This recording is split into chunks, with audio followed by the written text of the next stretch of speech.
Today's talk is around clean, concise, collaborative code.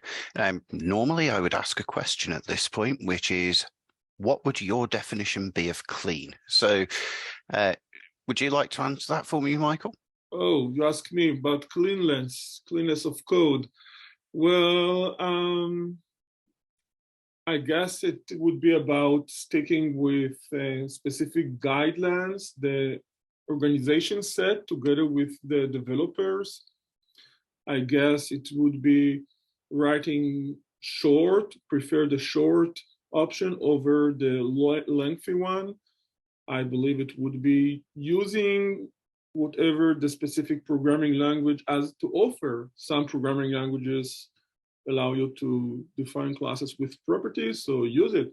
I guess it starts from switching the mind from not just coding in a specific programming language, but to start thinking when using that specific programming language. Just as I believe some people might be familiar with the book Thinking in Java, one of the first well-known books about Java. It is just as with speaking. When I speak English, I try to think in English and stop thinking in Hebrew. So I guess this is all about. Yeah, absolutely. And in a conference setting where I'm face to face, I'll normally get 2 or 3 different answers, all giving slightly different thinking patterns behind it. So who am I? Well, I'm a full stack developer and a public speaker. I'm also a clean code fanatic.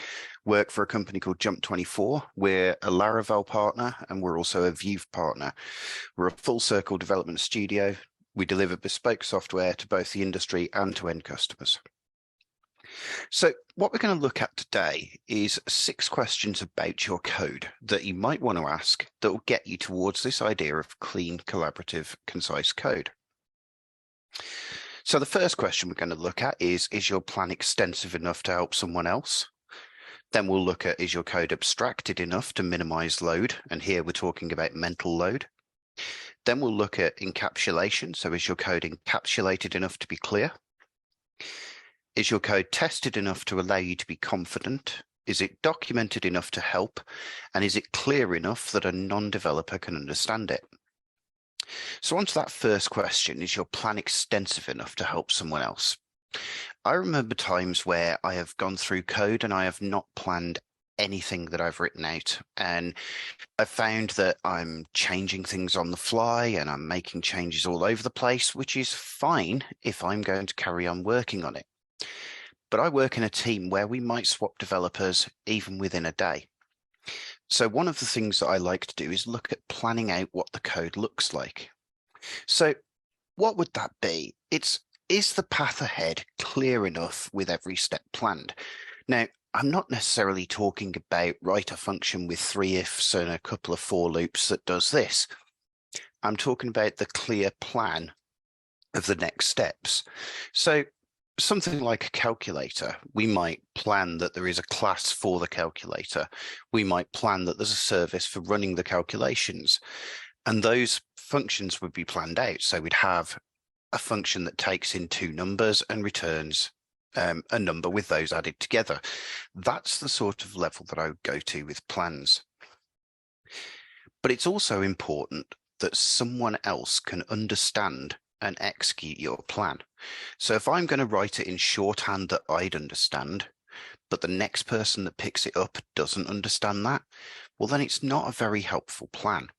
So that might be, I would talk about patterns in development. I may talk about create a repository for users. I may talk about create a strategy for a mortgage. I may talk about create a service that uses a service provider. But not everybody is necessarily going to know what I'm talking about. So I would go to simpler levels. I'd say create a class called user repository that holds the database calls. I'm assuming no knowledge at that point from the next developer. So planning is an essential part of getting to clean code. Code that's clean, for me, is code that anybody can read. So the next question is around abstraction. So is your code abstracted enough to minimize load?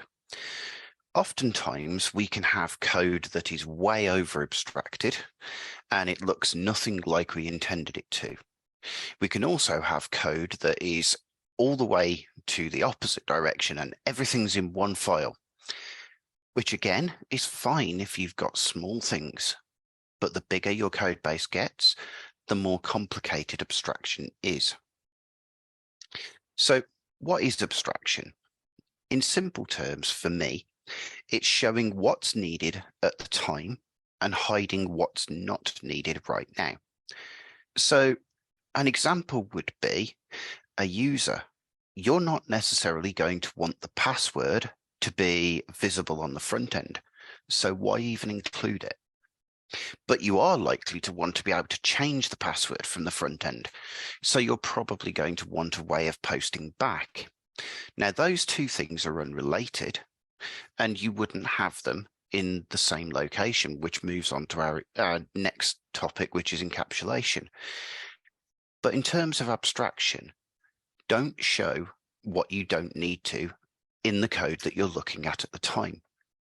So if I've got our calculator as an example, do I need to show the full logic of how adding two numbers together works in the logic that's right in front of us for the front end? Well, no, I don't. Do I even need it in the class that sets up our calculator? Not necessarily.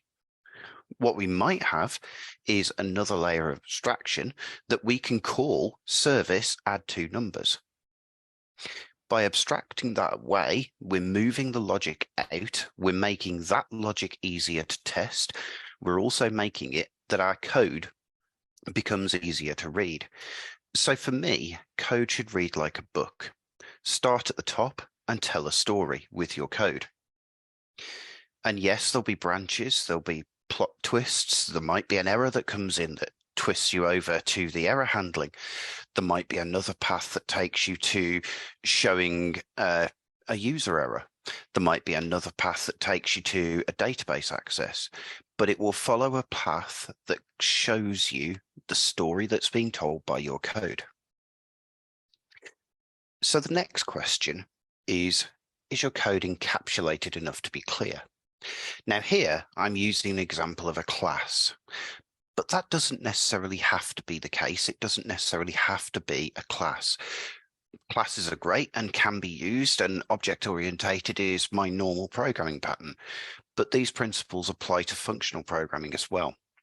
So it's about having public accessible methods, hidden variables, and binding that together into a single entity.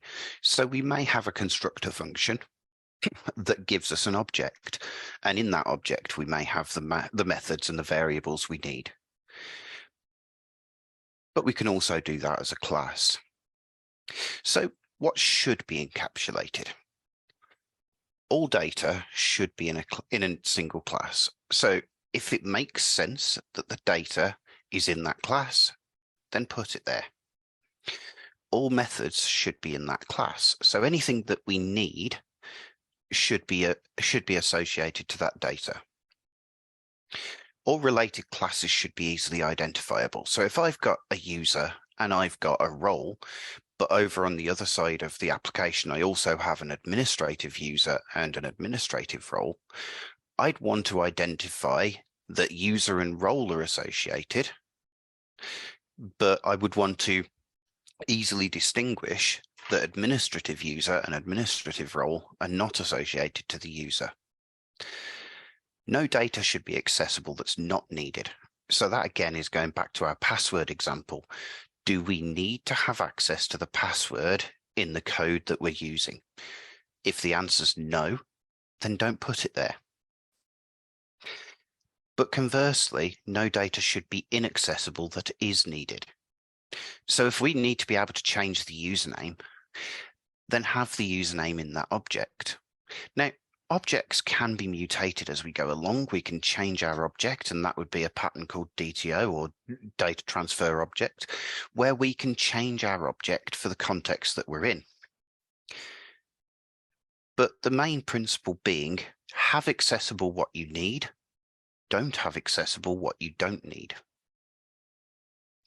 So question 4 is often a controversial question, which is your code tested enough to be confident?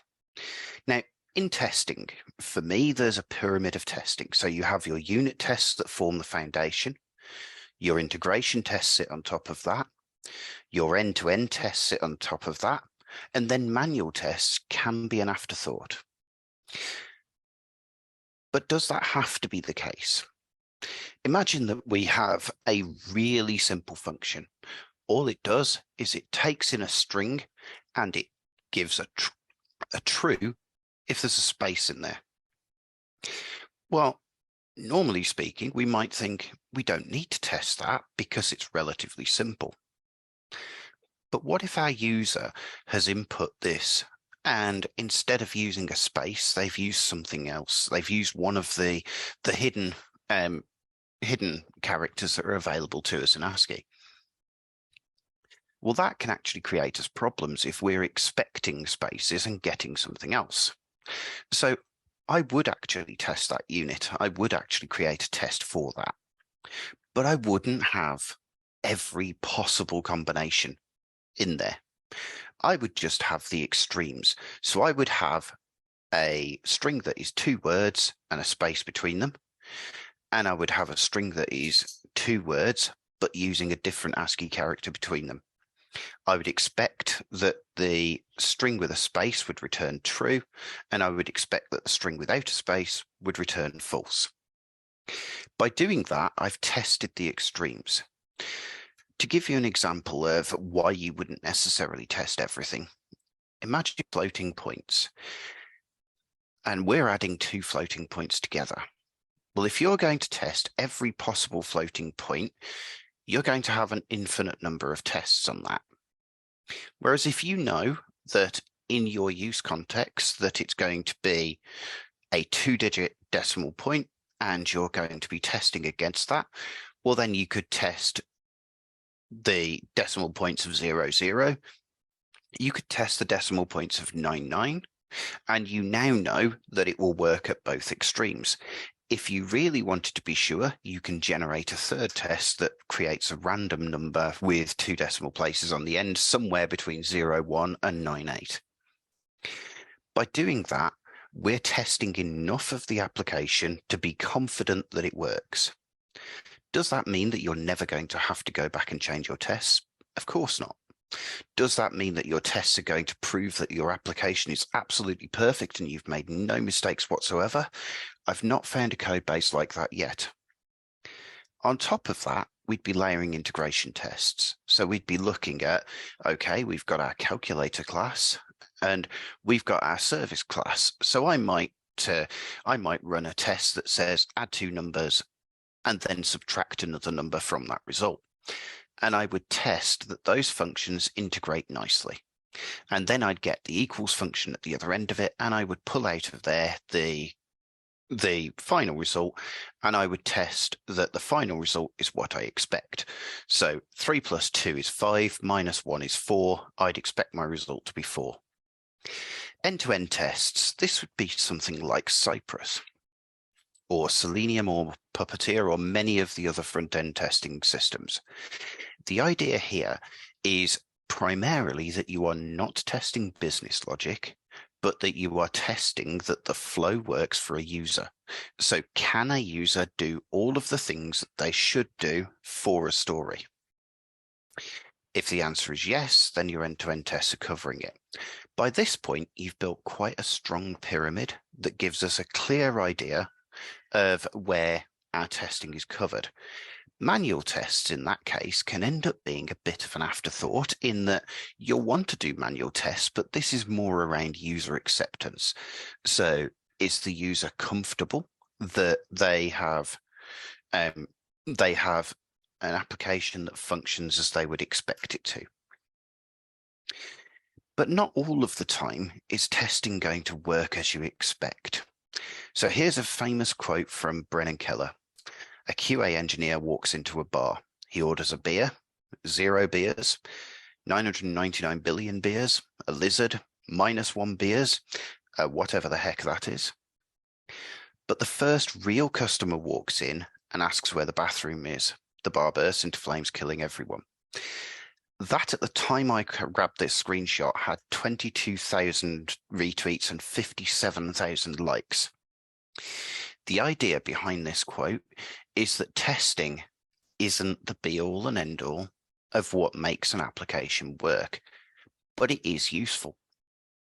So in this example, he's showing that a user wanted to do something slightly different to what we had testing, and it broke. In this case, they wanted to use the bathroom, which is a fairly essential part of a bar. So our next question is your code documented enough to be helpful? So I've been through phases in my life where I have not written documentation at all. I've been through phases in my life where I've written documentation that looks like that book. It's about a balance. So documentation should tell you how to get set up and what the code does. The other side of that is documentation doesn't need to tell you line by line what each specific thing does, especially if it's explaining itself.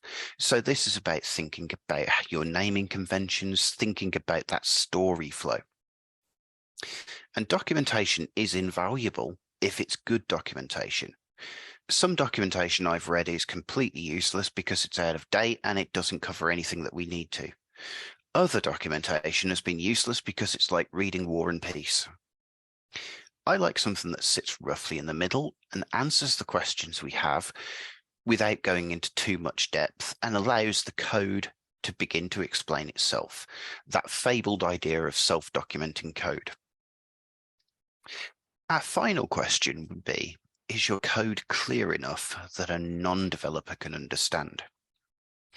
Now, I don't know about you, but non-developers, if I've shown them some code, go, what the heck is that? My wife once said to me, "Sir, your job is to write pretty things on screen in pretty colors, and if you get lots of red, then you've probably done it wrong, and if you get lots of green, then you've probably done it right." She's worked out what developers are, and as soon as she learns about Stack Overflow, then she can probably work in the industry. But why a non-developer? It's not about understanding how our code is working. It's about understanding what is happening in our code. So it goes back to that idea of the story and it telling a flow that makes sense. So if a person could read our code at the highest level and understand that a user has logged in and that user has made a visit to this page and that they've received back the, I don't know, the picture that they expected to receive. If a non-developer can pick that up from our code, then we've probably got code that is understandable by anybody.